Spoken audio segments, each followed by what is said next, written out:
Imagine standing before a temple so ancient its stones seem to hum with secrets. You run your fingers over massive footprints carved into the rock, each one longer than your arm, too big for any human. These aren't just ruins.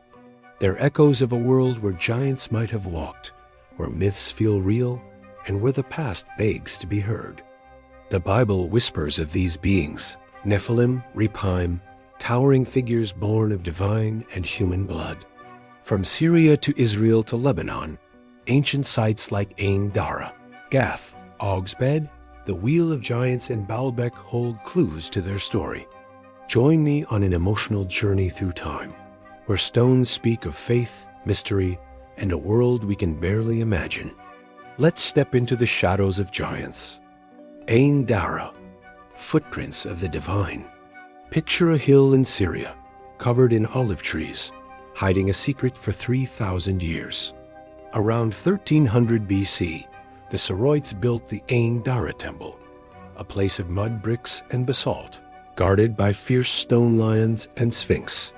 Forgotten until 1955, when a farmer found a massive lion buried in the dirt, this temple stunned archaeologists. It wasn't just a shrine, it mirrored Solomon's temple, with the same sacred layout, the same grand stairway, the same holy inner chamber. But what stopped everyone in their tracks were the footprints. 3 feet long, carved deep into the stone. One footprint welcomes you at the entrance. Another waits 30 feet away, as if something massive strode forward. A third rests before the Holy of Holies, the heart of the temple. No human could make those steps. Were they carved to honor a god like Balhada, the storm deity, or Ishtar, goddess of lions? Or do they echo the Nephilim, the giants of Genesis, lord of gods and mortals? To the ancients, these weren't just carvings. They were proof something sacred, something enormous, walked here. But the story turns heartbreaking. In 2018, war destroyed Ain Dara, leaving only rubble and memories. The stone lion that sparked its discovery was stolen. All that remains are photos and those impossible footprints, whispering questions we may never answer. Who left these marks? A god? A giant? Or a truth lost to time? Standing in their shadow, you feel the weight of a sacred place, now a ghost of its former glory. The Goliath gates, a city too big to fall. Now, let's walk through a gate so massive it feels like it could hold back an army. In southern Israel, at Tel Safi, archaeologists uncovered Gath, the biblical home of Goliath, the giant David defeated. Built in the 11th century BC, right in David's time, Gath's gate is a monster, 13 feet thick, with stones 6 feet wide, guarding a city twice as big as ancient Jerusalem. Its mud brick walls, perfectly plastered, rose from deep trenches, surrounded by iron forges, temples, and war rooms. This wasn't just a city, it was a fortress built for giants. Goliath stood nearly 8 feet tall, the Bible says. But archaeologist Jeffrey Chadwick wonders if his height was a metaphor for Gath's massive walls, measured to match his stature. No giant bones were found, but a pottery shard with names close to Goliath sent chills down spines.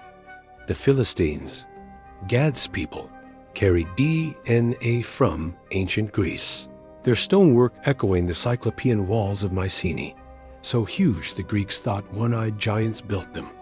When King Hazael burned Gath to the ground in 830 BC, its gates fell silent until now. Standing before them, you can't help but wonder, was Goliath real, or was he the spirit of a city that refused to break? The bed of Og, a giant's final rest. Travel now to Bashan, in modern-day Syria and Jordan, where legends speak of Og, a king so massive his bed was 13 feet long and 6 feet wide. The Bible calls him the last of the Rephaim, a race of giant warrior kings tied to the underworld. Og ruled 60 walled cities, his power unmatched until Moses and the Israelites defeated him, erasing his people.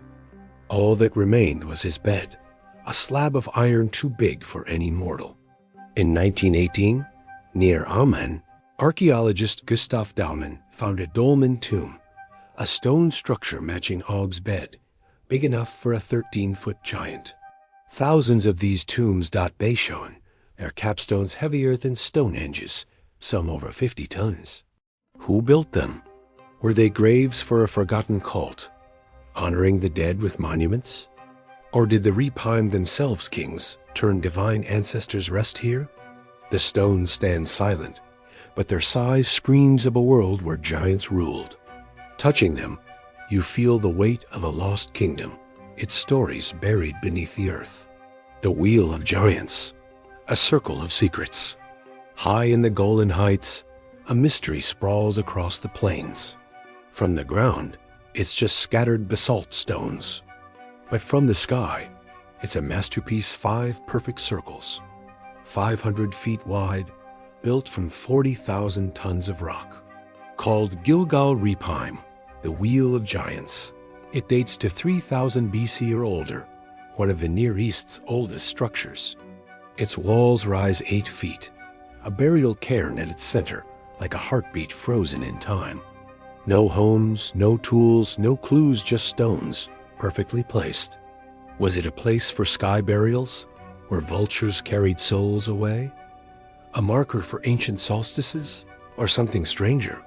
The Bible links the Repine to giants, feared and revered. Did they build this wheel as a tomb, a throne, or a message to the heavens? Its name, Wheel of Giants, feels like a clue we can't quite crack. Standing in its shadow, you feel small, as if the stones are watching, guarding a truth we've forgotten. The Nimrod Stones, a temple beyond imagination. Finally, let's stand in Lebanon's Bekaa Valley, where night falls over Baalbek's ruins. Here, the trilithon 3 stones, each heavier than a jumbo jet, forms the base of a temple that feels impossible. The Romans built their grand Jupiter temple here, but the platform beneath is older. It's 750-ton blocks hauled half a mile from a quarry. Nearby, the stone of the pregnant woman, 1,000 tons, lies abandoned. Another, found in 2014, weighs 1,650 tons, still clinging to the earth. Legends say Nimrod, Noah's great-grandson, a mighty hunter, sent giants to build Baalbek to rival the Tower of Babel. Others claim Cain hid here from God, or Solomon used genies to craft it for the Queen of Sheba. In 1860, David Urquhart stood before these stones, his mind paralyzed by their scale. Modern engineers suggest winches and rollers, but why build with megaton stones in a remote valley? Was it a temple for gods, a challenge to the heavens, or something we'll never understand? Touching these stones, you feel the pulse of a world where the impossible was real. Echoes of a lost world. These places Ain Dara's footprints, Gath's gates, Og's bed, the Wheel of Giants, Baalbek's stones, are more than ruins. They're whispers of a time when giants walked, when mortals built to touch the divine. Were they Nephilim, gods, or humans with dreams too big for their world? Each site feels like a piece of a puzzle, daring us to ask, who were these giants, and why do their stories still haunt us? The stones don't speak, but they pull us in, stirring our hearts with wonder and questions that echo through time. Which of these mysteries speaks to you? Drop your thoughts in the comments. I'd love to hear what you think.